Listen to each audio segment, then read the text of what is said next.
Good afternoon, everybody. Welcome to your Thursday edition of the TraderMerlin show. Of course, my name is Merlin. We're ready to rock and roll. I had a few questions that came in from you guys, which was great because it helped steer the show and give me some ideas as far as discussion points for today. So I hope you had an interesting trading day. We thought there'd be a lot of volatility. We started off on this big high note, came crashing down and jigginess as these FOMC members were speaking, and ultimately ending, for the most part, fairly positive. You look out there, most broad market indexes is looking good today. So the question that came through was related to this right here, which said, it's kind of cut off there a little bit. It says, where are markets headed was the general consensus for our 988th show.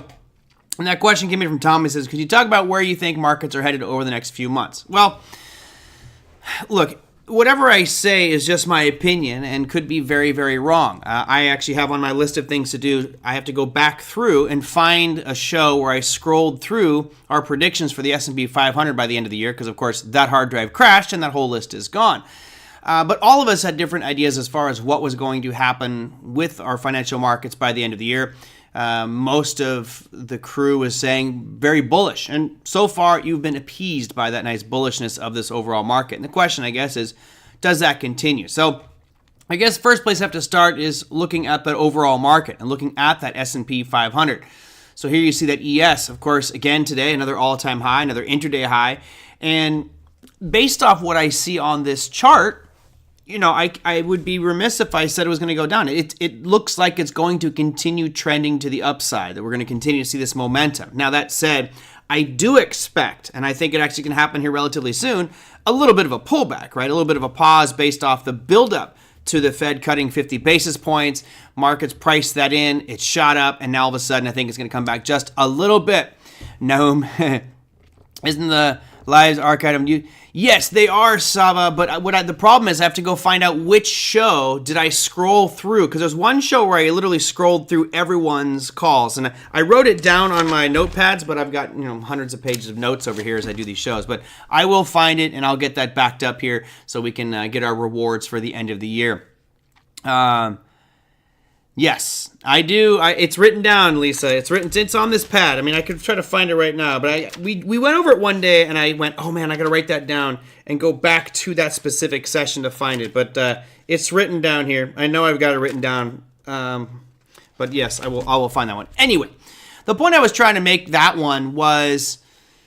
point was, a lot of people are going to be right, a lot of people are going to be wrong, and I don't think anyone's going to hit it head on for what the end of the year number was for the S&P 500, and that's okay.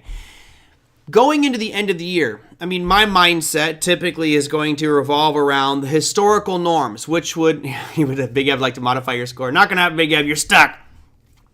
Historically, at the end of the year, you get bullishness in the markets because we get into that holiday season, shopping, spending, consumption. You've got window dressing, you've got end of year positioning by companies, so that's always a bullish factor by itself.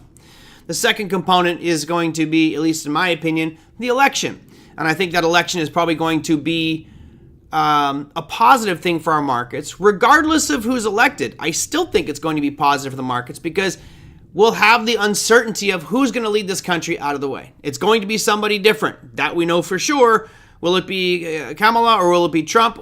Who knows? Either way, we'll get closure on that discussion. And then we can say, okay, now that uncertainty's out of the way, let's shift our investments into the policies that either Kamala's going to be supporting or the ones that Trump's going to be supporting. And then I think that brings in a little bit of economic clarity and oomph. So it's difficult for me to say this. I hate to say it because I thought the markets would be slightly up this year, nothing big. Let's go back to January of 2024 just to put our reference point on here. Here is the first of the year. Now I'm going to go do a trend line piece right from where we opened to where we are presently. My anticipation was the statistical normal, which would be about 7%. Well, we're currently up 20%, so pretty sure I'm not going to be winning that contest, that's for sure. Now, when a market's up 20%, 20.47 to be precise based off today's close, it's very difficult to anticipate even more gains for the year, right? By all accounts, a 20.5% return for the S&P 500. I think most of us would be like, lock it in, let's call it a year. That's great compared to historical norms. You're well over double the historical average. However, what's to stop this right now? It looks like things are still cooking. We're at all-time highs in the market. We'll look at how we would anticipate where it's going to go from there. But you have this little upward trend line we drew in here. We could draw it from different points as well if you wanted to. I know some people might start it way back here. Okay, fine. Let's draw it through there. Well, you still got prices consistently moving to the upside. You've got higher highs. You've got higher lows in place. I just don't see that changing until it does. My mantra, the trend is your friend till the bend at the end. So I guess the question now becomes, where is this going to go? And I believe somebody had 5,600. I think that, somebody had 6,000. I think that was Scott McCormick actually had that one. Now, we could look at things like Fibonacci, and this is going to be rather tricky to do with fibs.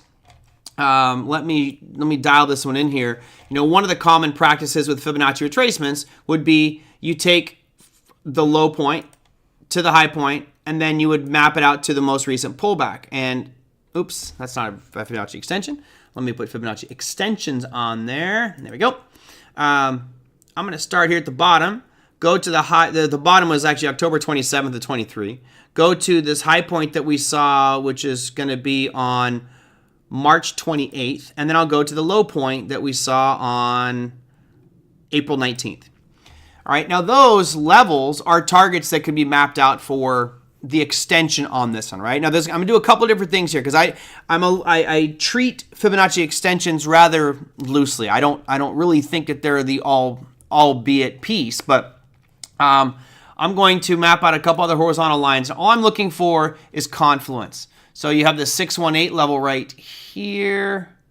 I'm going to take this line out. Actually, I'll just move this one down. We've already passed the 31, so we can forget about that one. So if that's one area of impulse correction, mapping out the next move, it's definitely looking at this high point, which had already hit and sold off. So hit perfectly on that 618 extension on fibs. Dropped off, and now we're rallying up. So depending on who you are and how you choose to use Fibonacci extensions, you'd be looking at this next move up here. And of course, Elliott Wave practitioners would be going, yes, this is all Elliott Wave. I told you so. Then you go back down to that latest move, and this will give you the targets where it's anticipating to go. Now, if you go a 1-to-1 extension, that means it's forecasting this S&P being at 58.77, and your 618 extension would be 63.46. So those are the numbers that I personally would be looking at, is those extensions based off this next move. So these are the places where I anticipate price going up to based off of Fibonacci extensions. Now, we could use other things. Of course, we talked about pivots, etc. But these are merely give me an idea of where it's going to go, because I just don't know at this point. You're in uncharted territory. We've never been at these levels. We could look at the same thing on gold. We've never been at these prices either. Therefore, it makes it much more difficult. But you look at what happened out there today, right? Let's zoom in a little bit closer on today's market data. Come on. What are the comments coming through? Elliott Wave practitioners always go back and read. Yeah, exactly. And Margaret, you know my take on it. I think that Elliott Wave is a little bit of voodoo. I'm a big fan of an impulse and a corrective phase. I believe that this part that we drew here, this impulse corrective phase, that's the most important chunk. And we can make that argument for every one of these. Impulse correction. Now we're in an impulse phase. Look, if we were to do these from the current move that we have in this, just the small move, right? This little move that started on September 6th, I would say impulse. It feels to me like we're going to have a correction here. How deep is that correction? Does it come back down to this peak that we saw on June 16th? Yeah, I think so. It would not surprise me to see a small percentage pullback here. And then if that happens, then all of a sudden we set our next targets. And that 38.2 extension would be right around 58 to 82. What voodoo do you do? I ask any Elliott Wave technician. It's funny, one of the most expensive books that was ever given to me. The only book I've ever purchased, by the way, is Reminiscences of a Stock Operator. Everything else was given to me or I downloaded. Don't let's go hear you talk about Elliott Wave like that. Oh, I don't think he's that much of a stickler for Elliott Wave. He believes that price moves in patterns, and we have impulse, we have corrective phases. Elliott Wave practitioners believe that you always have a series of 3 up moves and 2 down moves, and it always operates like that. That's too much pressure to put on yourself. Come on. I mean, it's like me going to the beach and saying, "Ooh, I see a really nice wave coming, which I could surf on that wave right now." Or, based off historical patterns, there's 3 big waves, a calm set of 2, and then another big one. I'll wait for that one. I'm not waiting. I'm going to take that opportunity when it presents itself. And if I find myself in a situation like this, and this is pretty much like what we saw with gold, right, guys? We talked about gold having that impulse, corrective phase pullback right to the retest line and then moving up. Great. I think that made for a great trade, and I hope some of you took that one. But, this right now looks like it's got a little bit of weakness because we've had like 5 days of sideways, even though we made higher highs. It's, it had that longer topping tail on it. So I'm going to get rid of this current fib piece. You had that longer topping tail today, which means that some selling pressure came in, and therefore I think you will have a slight pullback here, but nothing that, says market crash. Now, the piece that, of course, is going to weigh on all this is interest rates, and we've looked at this before. We talked about what the Fed's going to do. Right now, 3 rate cuts are anticipated by the end of the year. I'll bring those up here so we can see if that has changed at all. This is the major driver. If we get another 50 basis point cut, right now there is, it's changing quite a bit. Right now there is a 54% chance of a 50 basis point cut at the November meeting. Now the December ones that I'm the most interested in. We'll go to December. Yeah, and they're thinking a 50 and a 25 at some place today. A 50 and a 25 by the end of the year. And I don't know which one. It looks like the November meeting will be a 50 basis point and the December will be 25. And yes, I did see, you guys have mentioned a couple times, I did see that the November 7th meeting is on a Thursday, which is bizarre. Typically it's on a Wednesday, but the election's on the 5th. So maybe it's just to let those elections settle a little bit before they make a decision. I'm not sure why they switched that date. Usually that FOMC meeting is always on a Wednesday. As far as I remember, throughout all my trading career, it's always been on a Wednesday, barring any emergency meetings that may pop up. So to answer that question, where are they going? Up. I just see them drifting up. There will be some pullbacks along the way. I think it'll make good opportunities to be buying some of these pullbacks along the way.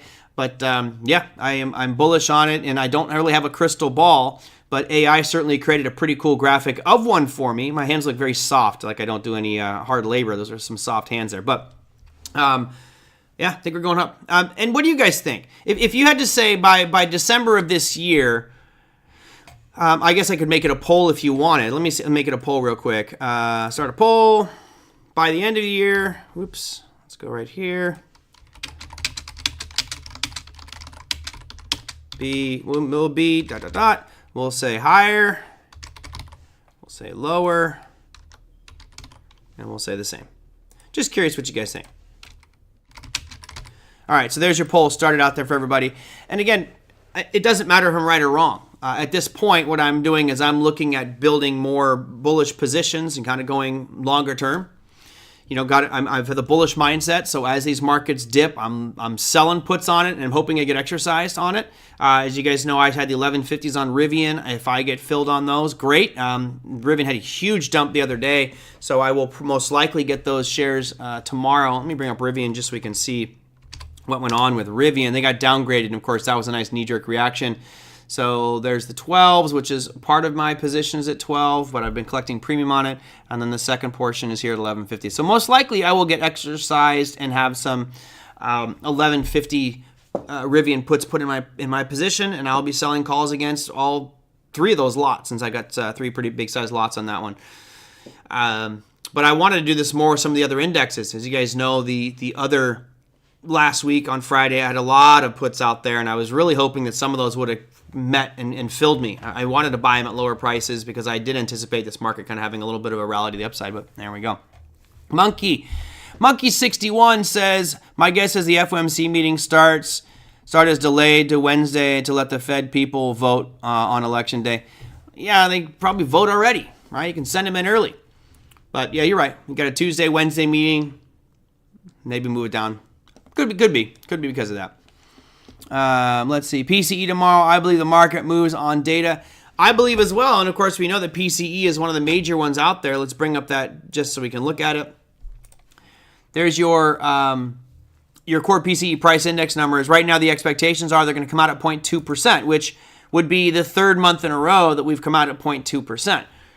Who knows which way it's going to go. The good news is that's a relatively low number. Right? Being at 0.2% is kind of where the Fed's targeting. If we annualize that, then you're going to see a 2.4% inflation rate, and that is acceptable by all interpretations of the Fed. Now, the question I had with a couple friends last night was, if you have inflation slightly under control, right? We don't know if it's totally under control. Some would make a lot of arguments there. I'd love to see deflation, get my eggs back down to $1.99 a dozen, as I spent $5.99 for a dozen eggs last night. Insane. If we have rates getting cut, especially aggressively by 50 basis points, and the next expectation is we're going to have another 50 basis point cut, my concern is that the damage that was done by the raising of rates aggressively in 2023 is going to be undone. Is going to come back, because all of a sudden we are lowering rates again, which should stimulate inflation, should cause more inflationary pressure. So even though we have been told that 2% is the target and we're going to get there, now all of a sudden you're going to raise by 100 basis points in just 6 weeks or 8 weeks.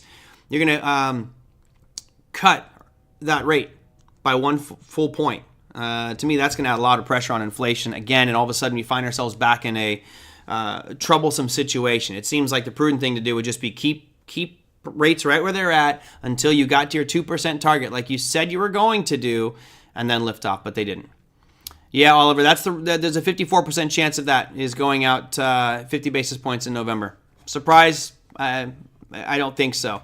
And to me, it goes back to this question, or not question, but it's just the power of the dollar. When you look at what's going on with that U.S. dollar, this is an important one to keep an eye on. And I mentioned this the other day when I said if we get down below this yellow box, this is problematic, because it's one of the last big stopping points before we get all the way down to 100 on the dollar index. And we did break it. We got to close outside of it on Tuesday. Down day today, right near the bottom of it. My guess is we'll probably continue lower and trending lower on that dollar going forward, because clearly that's what the trend has been since April of this year. The weaker this gets, the more it juices this market, the more it stimulates inflation. Cheap dollars means more consumption, means more spending, means more lending, means more business activity. So this is the one that we really got to be watching here. I think this is probably the most important piece in our financial markets, is the dollar. And if this continues to go lower and lower and lower, it's going to answer another question from one of the viewers, which is, I had this chart over here. It's going to answer another question from the viewers, and that question is, what's your view on commodities, particularly gold? Well, if you look at that, there we go. There's the chart. This breakdown and this trend concerns me. And if this does keep going lower, then you've got to be bullish and continue to be bullish on gold. Gold looked fantastic. I mean, it just keeps on ripping and ripping and ripping. I mean, when we broke out of it, I said you can either wait for the retest of this, which should look like this, and then continue to the upside on a bullish trend. And it's done to the T, except for I got the angle wrong. But almost the turning point was there. I drew this before it turned, and it actually went to the T. So I'm pretty happy about that one, and great, because I'm long gold, which is fine with me.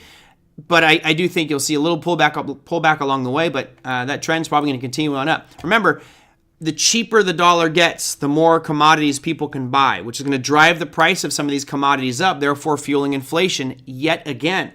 So, yeah, to go back to the original question about where the market's going, I think they're going to be going up on bullishness. However, let's look at these metal prices, right? I think you're going to see platinum start to move to the upside. You're going to see palladium continue to move to the upside. You're going to see silver, which has been on an absolute tear, continue to move to the upside. You're going to see copper, which just started moving, continue to move to the upside. And again, this fuels more consumption of commodities and fuels inflation. If we look at softs, right now, some of these softs have been doing pretty good over the past couple weeks. You're looking at cocoa futures, which have been on the rise. You've got coffee, which has been ripping to the upside. For those like you drink your iced mocha frappuccinos, you're looking at historical levels for coffee, all-time highs for coffee. So your Starbucks is going to get more and more expensive. Oh no, inflation's totally under control, people. How about cattle, lean hogs? Last couple weeks, big surge up as well. Cotton has been a big surge up the last couple weeks. You've got corn, big surge up the last few weeks.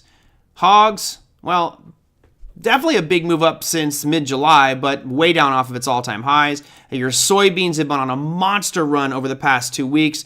You've got wheat also having a nice surge. So the past couple of weeks have really rocketed up the price of commodities across the board. And remember, those commodities are going to be reflected in inflation. And I think it's going to get worse. I do think that the inflation numbers are going to start to tick back up. Will we see it tomorrow? No, we're not going to see it tomorrow. That core PCE number, it'll probably come out of that 0.2%, and everyone's going to go, yay, good, inflation's good. And then we'll probably see around December. My guess is probably January is where all of a sudden inflation will start to surge and spike back up. And that's where it gets troublesome, because if we get inflation surging and unemployment surging, then we're right back on that same problem that we had before, which is very challenging one to get out of. This is crazy. What do you see? Do you see weaker CAD USD? I see a weaker US dollar. I see a stronger Canadian dollar. So if you go CAD USD here and go Forex, where's my Forex page? Hello, there's indexes. There's my Forex. So as you look here, you see the USD CAD. You can see the US dollar has been falling, which means obviously the Canadian dollar is getting stronger. So I see this continuing. I see the dollar continuing to get weaker now because you're devaluing it, right? You're lowering interest rates, which is going to cause people to sell the dollar. We were one of the highest yielding interest rates, and all of a sudden our rates are starting to drop. So people, especially the carry trade, need to be unwound, and that could push further dollar prices down. So yes, I see more bullishness in the Canadian dollar. I see more bullishness in pretty much every currency against the US dollar. What do the long bonds say about inflation? Well, at this point, you look at that 10-year. I guess I could go longer than the 10, but I've got the 10-year here. This is the yield. Let's see if I can bring up. I never look at the futures products for long bonds. So let me bring that one up for you guys. Before I do that, let's go and look at the results of this survey. 83% of you said that you felt that the markets would be higher than they are today by the end of the year. 13% said lower, and 3% said stay the same. So 3 out of the 30 voted to stay the same. So let's go to 10-year. Oops, let's go to 10-year.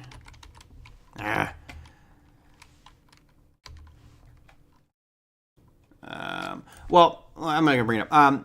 To the question, which was, what do you think this long bond say about inflation? Ultimately, I think that yield curve now is going to start to shift back up. And if you look at the comments that Bill Addis has made and others have made about the bond market and refinancing, I think even John Rowland talked about that on Tuesday, was saying, look, there's a lot of debt that's coming due, which means they're going to have to issue more debt. So when they issue more debt, that means a flood of new bonds in the market. And in theory, right, if you go back to just the cycle and way bonds work, if you're selling more of those bonds, then the yields are going to go down, right? If you're selling more of those bonds and you have the same amount of buyers, then actually yields would be going up because you need to entice people to buy those bonds. Really depends on how much they sell. It's tricky because based off of traditional economics, if they're selling a lot more of those 10 years and 30 years, and we don't have more buyers, they have to offer more yield. So we should set yield curve right itself right away. We're already corrected on the 2 and the 10. We're almost corrected on the 1 and the 10. However, I think we have a different situation now because that short end of the yield curve, which Big Eb has been trading quite a bit, right, Big Eb? Big Eb loves that short end of the yield curve. Buy 3-month T-bills, collect your 5.5% and call it a day. Now all of a sudden, that's getting chopped, and that'll be maybe 4.5% here soon. So what's happening, I think, is more people are now looking out at that 10-year, and demand is going to start to increase for the longer-term bonds because the belief is the short end is going to get yanked down. I'll lock in a better rate. So, it's a real difficult question to answer, Margaret, because in a normal environment, if the government sells more bonds, the yields are going to be higher because they're going to have to entice more people to buy this flood of bond products. However, more people are going to be buying longer-term bonds now because the short end is going away. Short end is getting dropped lower. So I don't know what's going to do long-term from that inflationary perspective, but it's a tricky one. Certainly been good instead of cash. And it's funny because a lot of people, as Bill was saying, starting last week, all of a sudden your money market funds just lost 0.5% interest. If you were smart, you wanted to lock in something, you could have locked in a 3-month T-bill, or you could have bought some CDs that are, locked in for a year, and you could have maybe locked in a longer rate there. But based off what we're seeing with the Fed funds, it looks to me like we'll be 1.25% lower by the end of the year overall for the year. And does it stop there, right? Does December become our final cut of 25 basis points, or do we see another, 2, 3, 4, 5 in 2025? I don't know. That's way too far out to forecast for me. Who knows? Anything can happen at that time. Yeah, I had some AI graphics here for this one as well, which was that gold frenzy. And someone asked me if I'm selling gold. I'm not. With my gold, I'm not using gold futures. I'm not using the gold ETFs. With my gold, I'm physical. So I actually have gold coins in a safe deposit box. I went and looked at them this weekend, by the way. I thought it was kind of fun. I always like going there to check them out. Not that I don't trust that they're going to be there, but I don't know. I find it somewhat fascinating to like hold a coin from the 1800s and look at it and just think like, what has this coin seen, right? I've been around since the 1800s. Heck, barely around in the 19s. But you look at that coin and think, where was it? What did it represent? So no, I'm not selling my gold. Those will be inheritance pieces for somebody unless I hit the skids and I need to bail out with some cash, but not selling my gold coins. That said, to this gold frenzy that's going on right now, I think it's very reflective of what's going on in our markets. I think markets are robust, as you can tell by the charts here. They look absolutely fantastic.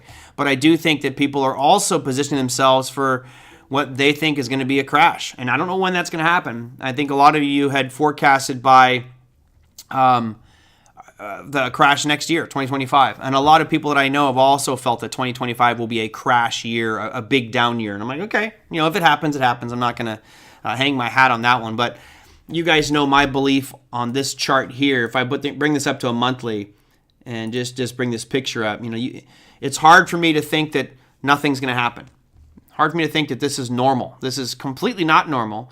And I've mentioned this chart to you before where this crash over here in 2000, that was a 51% drawdown in the markets. And everybody knows about this one. It is a historical event.com bubble. Well, this one is even worse. This is 57%. And that was our financial crisis. Again, these are historical events. We've had nothing like that except the COVID drop. That COVID drop was it. Everything else has just been monstrous move to the upside. If we ended up getting something along the same lines as those historical crashes, let's say 57%, that still would only bring us down to about 2,500 on the S&P, which of course is huge, right? That would certainly be a significant decline. But this picture still just seems out of whack. Even if I set this to logarithmic. Oh, it is logarithmic. If I go regular, it's going to be even more skewed. But yeah, this chart, I'm baffled by this chart. It's just how we could have gone from 2009 lows in such a linear straight move up without any real economic trouble other than that pandemic piece that hit us. We haven't had anything. And I, as someone who's been trading a long time, it's coming. I don't know what's going to cause it. I don't know how it's going to happen, but we'll have a period where the markets drop 50%. It's just the nature of financial markets, and I hope I'm in a defensive play when that happens. But I can't position myself for it now anticipating it. It's kind of need to be reactionary because right now I need to go with what the markets are saying, and you all know that's a big up. That's a big up. Let's see. I have gold Cougar Rands left. Yeah. Wish I'd kept my others, but did it help pay for my house? There you go. Hey, you paid for your house. That's an important one. Yeah, I just have American Eagles. All mine are actually, I know I have one Canadian Maple Leaf. I don't have any Cougar Rands. I wanted to get some Philharmonics in there, but yeah, most of mine are American Eagles. Another 50 basis point cut would be great for those in debt. By yourself, Margaret, what we were referencing there. I'm not sure what you meant by yourself.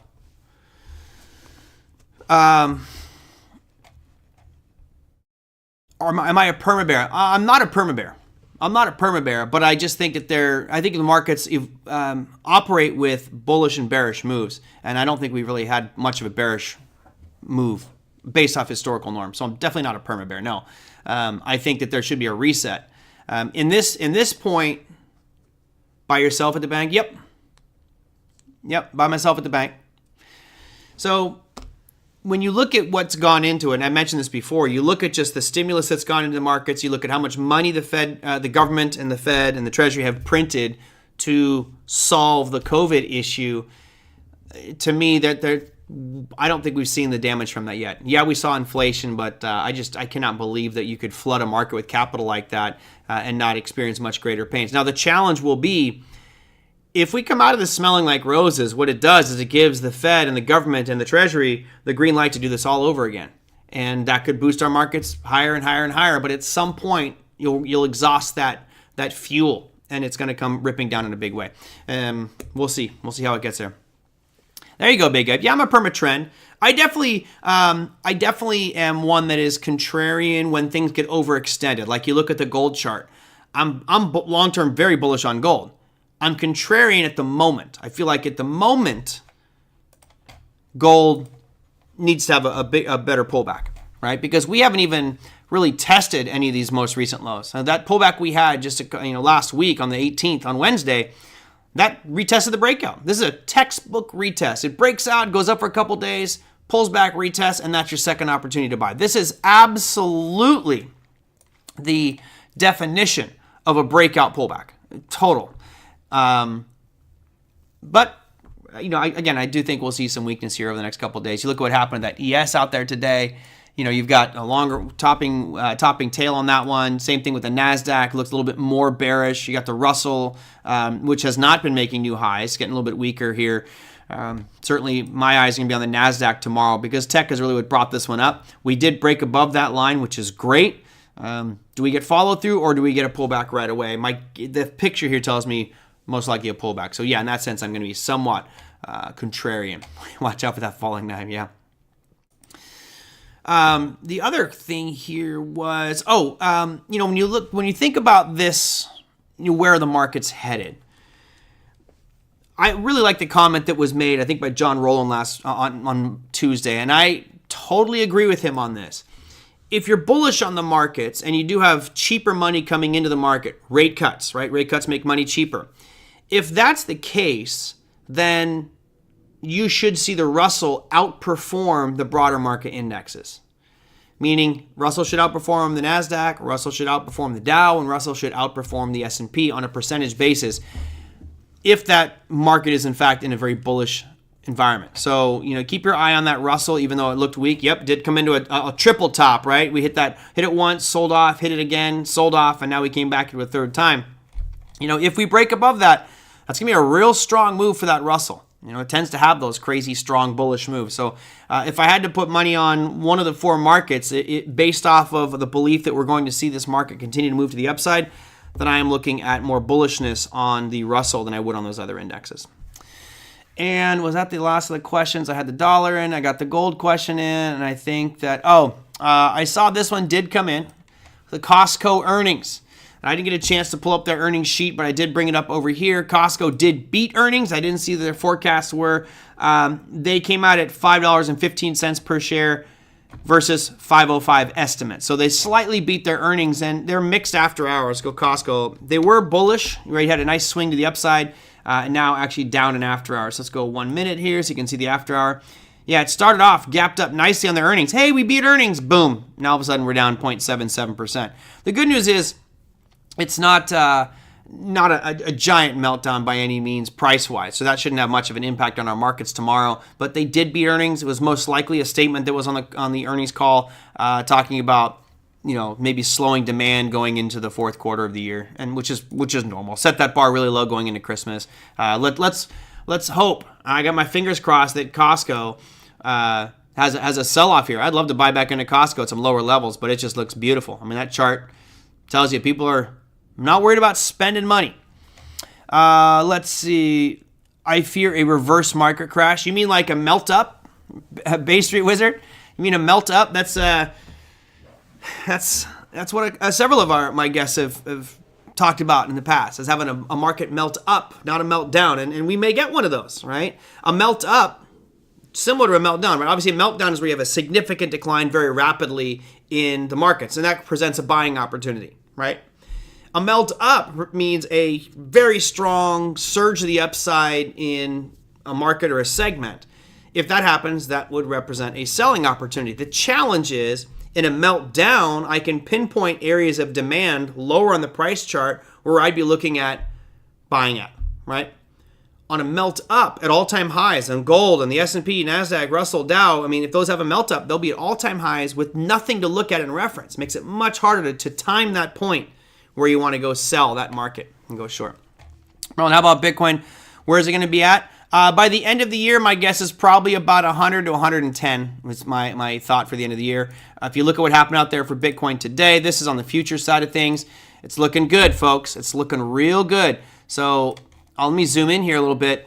We've broken that high that we established on, lower high we established on August 26th, right? So it's been kind of trending down. The good news is it feels like it's going slightly up. We broke that. I do think that the turn is in, meaning we're not going to get back down to 50. We're not going to get back down to 52. This yellow box probably will not be touched again if what I believe to happen is going to happen. And that means that we'll start to see this break higher. I think as we get closer to the election, we will have broken this trend line right here. So by November, I actually believe we'll be at all-time highs on Bitcoin. By November. And your all-time high, I'll map it out for you here, but this is not the futures, which is going to be slightly different. Your all-time high futures is 73,800. I think we will be higher than that by the end of the year. And I think it'll be over six figures. Yeah, I mean, and maybe some of you will say I'm smoking hopium. I'm not. I'm going off of historical patterns. And yes, I have a lot of Bitcoin, and I'm optimistic about where it's going to go, and I believe in it. In my crypto sessions this morning and yesterday, I brought up the point, and I brought it up with you guys. If Trump and Harris are both bullish on cryptocurrency and going to give positive administration direction from them, then it doesn't matter who's president. It's optimistic for crypto, period. Now, does that mean all crypto is going to succeed? No, absolutely not. Don't believe what either candidate says about crypto. Margaret, I'm going to rescind that and say don't believe what any candidate says, period. Right? I don't trust either one of them. So, I don't trust candidates for any position. I think that they generally lie to get votes. However, at least addressing it publicly and giving your stance publicly is a much more positive piece than some of the current administration's policies of, we're going to ban that, we don't want it here in the States. So it's a slight change of stance, but yeah, I don't trust politicians, man. Not at all. Not at all. By the way, October 5th, guys, I have a privacy experts, right? A privacy expert on the program. I'm excited about that one, and I reached out today to a guy who is all about hacking. I know it has nothing to do with what we do as traders, but I wanted to bring this guy on because he's a black hat hacker, which means they're the bad guys. They're the ones doing devious, bad stuff. But now he's a white hat, and he's doing good. He's out there. He's trying to stop these pedophiles online, but he has so much information on how to protect yourselves and what to look for. I mean, jaw-dropping stuff is going on. Like, for example, I don't have my wallet on me. I have a wallet with an RFID blocker. I'm encouraging every single one of you to go buy an RFID blocker for your wallet. And the main reason is I can buy a device, I believe it's called the Flipper 2. I'm going to show you right now. It's called the Flipper 2 on Amazon. Flipper Zero. So here's this device right here, guys. This box wave, it's called a Flipper Zero. With this device right here, I can walk by any one of you within 3 feet, and I'll have every credit card you have. I'll have every credit card, the number on the back, your name, phone number, address, all of that stuff, because it's on that card. If you have a work key card, so let's say Margaret works in a very high security area, and her card is really important. If I walk by you, I can take your key card information. I can get a fob online, just a cheapo fob, and I can now take your key card fob, put it on this device, and I can walk into your building, and everyone will think it was you that was at that building doing whatever you had to do. It is insane what this little $16, $18 device can do. If you came home, I'm not trying to scare you, but it should scare you. Let's say you came home and you didn't see me standing at the corner of your driveway and you hit your remote control to open your garage. If I turn this thing on, I can now get your remote code for your garage and I can open your garage or your car doors. It's incredible what you can do with these devices nowadays, and you need to be really, really careful. Yes, really. I mean, it's jaw-dropping what you can do with these devices. So what you should do, here, I'll show you. I have this. I forget the name of it, but it's a RFID. So this is what I have. Mine's called a Secret. I have this device here. This is actually my wallet right there. And it has like a little metal case that it's RFID blocking. So if you have your cards in here and all my credit cards are inside of this, no one will be able to bump into you. If you're at a concert, if you go to a concert or the grocery store or something with a line and someone's behind, I could just walk by everybody and blip, blip, blip, blip, blip, blip, blip, take everyone's credit card information. It will blow your mind. At a minimum, shield it. One of the things he talked about a lot, which I found interesting, was just you always got to be aware of your surroundings. If you see some stranger standing in your driveway as you pull up, maybe you don't want to open your garage door right away because these devices will open your garage door. My truck has been broken into multiple times in my driveway, and it was locked, and I can't figure it out. I think someone got my code when I hit my remote control to my Toyota truck, and now they have access to it anytime they want. You have a signal card protector in my wallet? Cool, good. Does it hold cash? Yeah. You can get different ones. So mine, this opens up, the secret ones, which I actually like the secret. Secret's a pretty cool one. They're expensive, but for me, it's worth it. It opens up like this. This one's a little bit different, but you can see here's the little cash part here. What you can't do is you can't have like $500 in your wallet, right? But honestly, how many of you carry that stuff in your wallet today? You don't. I mean, I carry just a little bit of cash, maybe 20 or 40 bucks. I keep a 20 in my cell phone case at all times in case I forget my wallet, but most of us pay with credit cards anyway. So anyway, Margaret says, unlock your doors manually. That's definitely recommended. But I know this has nothing to do with trading, but it is about protecting and security. And I think, I think it's important for us to know what's going on. I mean, I can give you some links to some videos if you guys want. Maybe I'll do that on tomorrow's show. A lot of your jaw's gonna hit the floor. Like, no freaking way you can do all that. It's insane, absolutely insane what you can do with these devices, and they're readily available. There's actually a device he was showing that you can now interfere with airplanes. So he has one device where you can get the information being sent to you from airplanes. All the info that the plane is sending, you can receive it. That's not illegal. This device will send back to the airplane, and it could change the code of the airplane. It could change directions to the airplane that are being given. It's like, what on earth is going on? Technology, man. Technology. But when you are paying with your credit card outside of your wallet, can they also steal that info? No. It has a little a switch. So if you notice right here, see these little tabs at the bottom right here? If you flick those, the cards come shooting out the top. So there's like a little cascade. I'll show you. It looks like this. On mine anyway. See how they kind of cascade out here? There's that one. Like this. They kind of cascade out the top. So I just take the one I need. I'll use that, and then I put it right back in. My worst fear is my brokerage account gets hacked. That is definitely a legitimate fear. One of the things that you've got to do is you've got to protect that stuff, right? You got to put really long passwords. Your password to your home Wi-Fi. Seriously, my brain hurts because of the stuff I learned from watching this guy. How many of you have found a device like this? A little USB drive, a little USB thumb drive, and thought, oh, okay, you found it around the office and you just plugged it in. Anybody ever do that? This guy has a device that looks like a normal USB drive, and what they'll do is they just leave them in places that are business places. And when you plug it into your computer, it's got a built-in Wi-Fi router. It will instantly start behind the scenes, faster than you can type anything, find all your passwords and codes. And then it reports them back to this guy who's wirelessly sitting around somewhere and getting the signal from it. Hacking internet, hacking Wi-Fi. It's just astounding. How I guess we take it for granted, our security, and don't do enough with it. So, jamming your home Wi-Fi, he can go in 10 seconds in front of your house and shut down your entire Wi-Fi, and you won't even know what happened, just because most people have it wide open. Turn on two-factor authentication immediately. Tofi, that is definitely a very, very, very important part of this. Absolutely.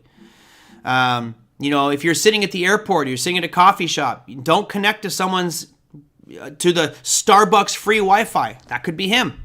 With that little device I showed you, the Flipper Zero, I could literally sit in at Starbucks, make a bunch of fake logins that look free and open that you connect to, and the minute you connect, I'm now stealing all your info.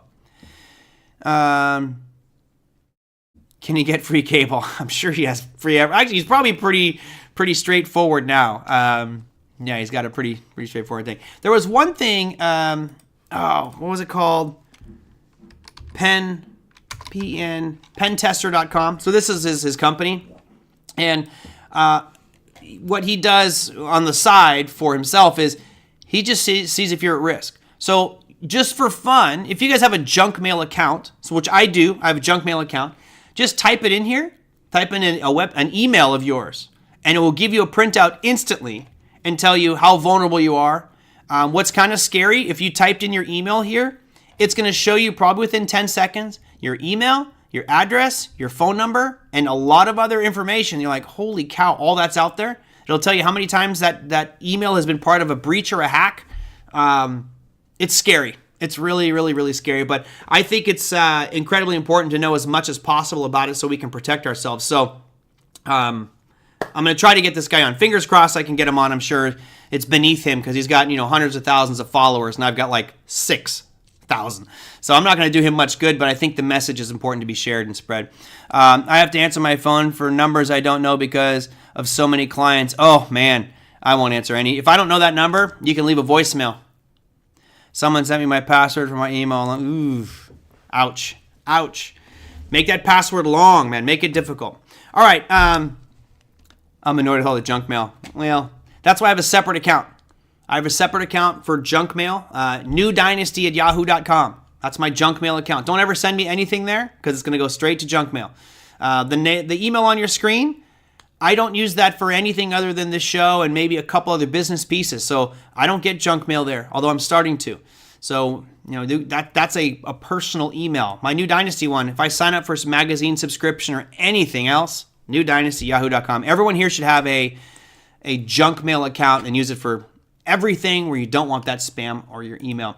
All right, let me go into this real quick because I got to run. I got a meeting at 4 and I got to take my dog for a big walk. So let's talk about tomorrow. Earnings, nada. You've got nothing on the earnings front. Economic calendar, you absolutely do have something cooking. We talked about this already. We've got the core PCE price index numbers coming out, personal income, spending, inventories. Could be a busy day if this PCE is far off from the expectations. Pentester is a legit website. It's his website, and I kind of trust that this guy is a good person. I mean, all he does now is to put out videos educating people on how to protect yourself from it. So his service is to protect you and get your numbers scrubbed off that deep web. So there you go. Google Pixel has a built-in VPN. Yeah, but Google has all the information, right? So if Google gets hacked, all your information is gone there too.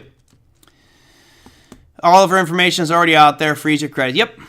For the most part, your information is out there. It's interesting because I have one account that I use, which I will not be telling you about, email that I use, and I use it very sparingly. And I noticed I did a search for that one. Nothing tied to it. No names, nothing addresses. I'm like, all right, that's what I want. I want the privacy of that. Anyway, I will do my best to get them on the program, get him on the program as soon as I can. But we have Natalie Brunell is also going to be on the program on the 5th, which is going to be pretty exciting. And that'll be about privacy, more about email and just kind of the services that are available to you that you should be looking at if you're going to be using these services, even VPNs, which one might be best for you. Again, not totally trading related, but as far as protecting our information, I think that does encompass part of our trading life. So thank you guys so much. Toby says, get a paid VPN, don't use a free one. Yep, I agree with that as well. VPNs are fairly cheap. I think you can get like NordVPN for like $4 a month. No big deal. All right, everybody, tomorrow's Friday. I'm looking forward to it. I want to have a nice glass of whiskey. It's been a long time. Been just hectic and run ragged with all the stuff going on. So let me know if there's something that you want me to cover on tomorrow's show. For those that sent in questions tonight, Thomas on the gold question and, I guess I forgot to change the name. It wasn't Thomas for both, but I didn't update the name. Margaret says she only talks about Bitcoin. Yeah, she was the Bitcoin girl. That was her nickname for a long time. All right. I just tried this website and damn, it's legit. Oh, it gave you a whole bunch of stuff, didn't it, Oliver? Kind of freaked you out a little bit? Kalki! Wow, Kalki's here. I haven't seen that boy in a while. I don't think you've ever been in this channel, bud. Good to see you. On the way out anyway. Goodbye, everybody. I'm out, off to the dog park. Have a fantastic remainder of your day. Email me at TraderMerlin@gmail.com if you want to know anything else or want anything else addressed on tomorrow's show. Take care, everybody. See you tomorrow.